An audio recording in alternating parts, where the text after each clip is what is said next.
Hey, what's guys? TheCampingRusher here. We're back. Another Fortnite video. OG's going on. Lots to talk about. There's no face cam today. It's actually because I am on my honeymoon. Don't worry. We've still got all the up-to-date news. You just don't get to see me today. And I'm sure that's going to upset a lot of you guys, but you're just going to have to deal with it for me. But let's start. We got some new stuff, and then we got some stuff from a day or two ago. New trailer for Season 6. So Season 6 update has arrived. And obviously I haven't had a chance to play it yet, but it looks so fun. I think next week is going to be even better with the winter biome, plains, and a lot of things that are coming back, but still a big fan of what's here. I was rambling a little bit so you could watch the trailer. What are your thoughts? Are you having fun with it? Let me know, comments below.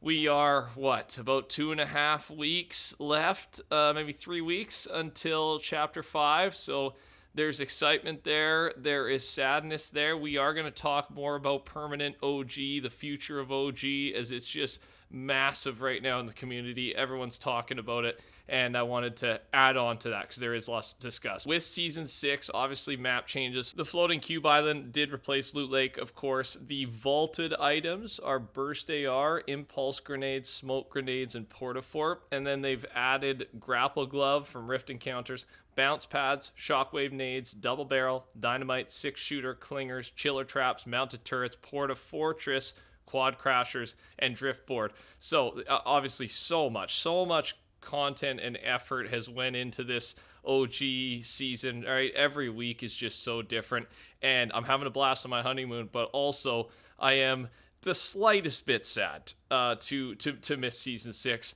but it is a good trade-off. I'm not complaining. One thing I have noticed, and you guys can confirm gameplay-wise, but the Quad Crasher physics do seem to be a little weird on this refurbished OG map. I've just seen a couple clips, and it seems like it's just not as functional as it used to be, but let me know how that's going. The rocket's construction has also begun, and there's a question here: is Jones building it with the help of the Seven, the Order? Who knows, right? Who is on his side here? We know Jones is building this rocket, attaching the time machine to it, and then that's the live event. Obviously, we don't know all the missing parts, but that's at least a big part of the live event. And then there's been a lot of mention with Jones and Sloan and what his goal is, and they keep talking about an extraction. Jones is there to extract something from Fortnite OG. So rumor is maybe he's extracting a bunch of the 7 members, and they're going to play more of a role going forward with the new chapter. I hope that's the case.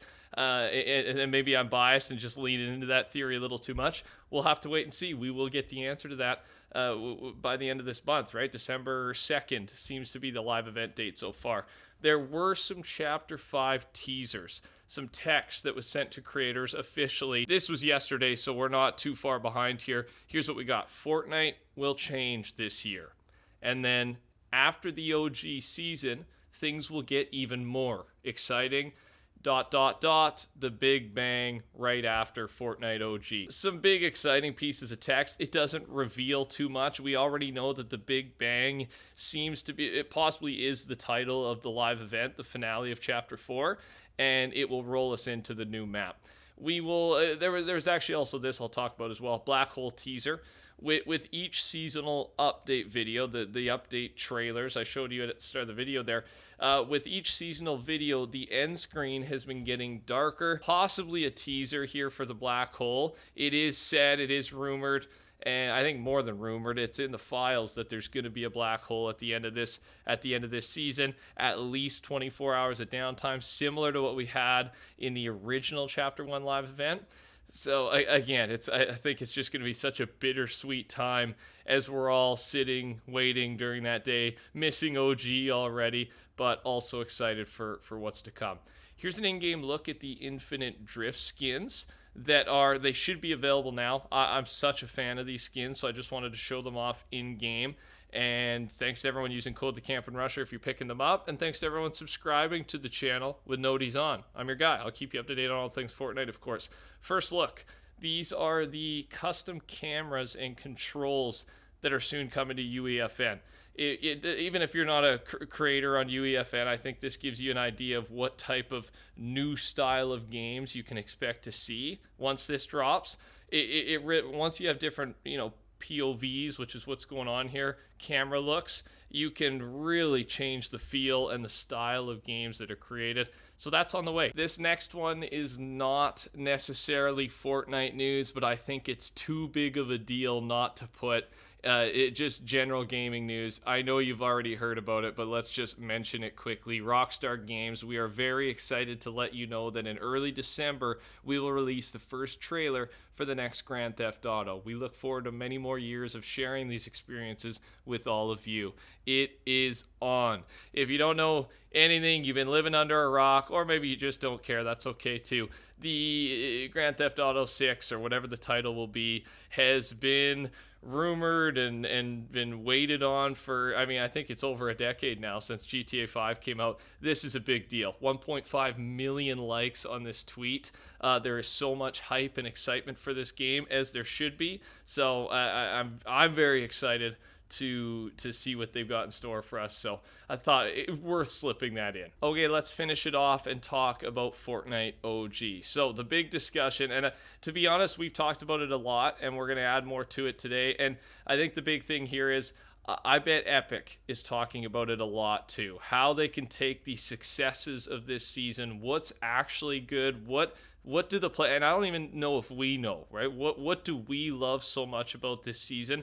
Is it just the nostalgia? Is there actually pieces here that they've done well, and what can they take from that? So let's start with that discussion. The idea here is, should Fortnite OG stay forever? And if so, will it be a separate mode?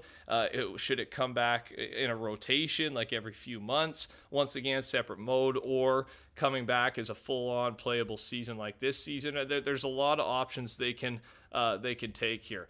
So I think the big main discussion, since we've talked about it last, is why is Fortnite OG so popular? Is it only because of nostalgia, or is it actually just good? Are there pieces here that aren't, taking advantage of our memory of the game and the feelings we had when it first dropped? Is there other things that are good? And Happy put out a poll, and nostalgia was about 35%. A lot of people do believe that argument. And I honestly was one of those people at first, but my mind has changed. And you can see a majority of people think, no, it's actually good. Of course, nostalgia plays a piece, but there is other parts that they've done so well that they can translate into future seasons. The big overwhelming point or theme of what they've done well is I think this from Akko. The moral of Fortnite OG is that less is more. Less heals means more rewarding fights. That one I agree with. Legendary, epic weapons are actually rare and thus are actually powerful. Those two right there are so important. The simplicity is what made Fortnite what it is. And he says, I hope Epic keeps notes for Chapter 5. So those two things right at the top are so important. And I also think a simple loot pool is so important. Anything to do with the map, like the simplicity of POIs and stuff like I can't really get behind that, because I think the map is the main nostalgia piece. Like, right? Like when I land Pleasant Park, I know where every chest is. I've looted it 1,000 times. So to argue that this POI is good, it's hard for me to go into that argument unbiased, because I like the map because I remember the map and I connect the map to the feelings I had when it first dropped. So I like focusing on other parts that they can actually use going forward. And with the map, what can you use going forward? You can copy some of the POIs and bring them over, but they already do that. That's already part of their strategy. So I don't think it's worth taking time and dwelling on that. Add on to any of this in the comment section below, because we don't have an answer to this. I know Epic is sitting there thinking, maybe not Chapter 5 Season 1. That's too far planned out. It's good to go. But Season 2, Season 3, what parts can they take from OG and try to keep some of these huge amounts of players around after such a successful launch? We'll end it off with this. HypeX put out a tweet. Fortnite will slow down again in 3 years, and then they'll pull off something like this for their 10th peak. And just like the craziest combination of every single map and POI we've ever had. And I mean, obviously, this is just a joke tweet, but kind of hilarious as well, right? Fortnite was, I mean, definitely not dead, but it was at one of its lowest points ish in the last few seasons. And then they come back with OG. What will be their next strategy? And they're trying to figure it out as well. So thanks for watching. Take care. Talk soon. Touch the like button. Goodbye.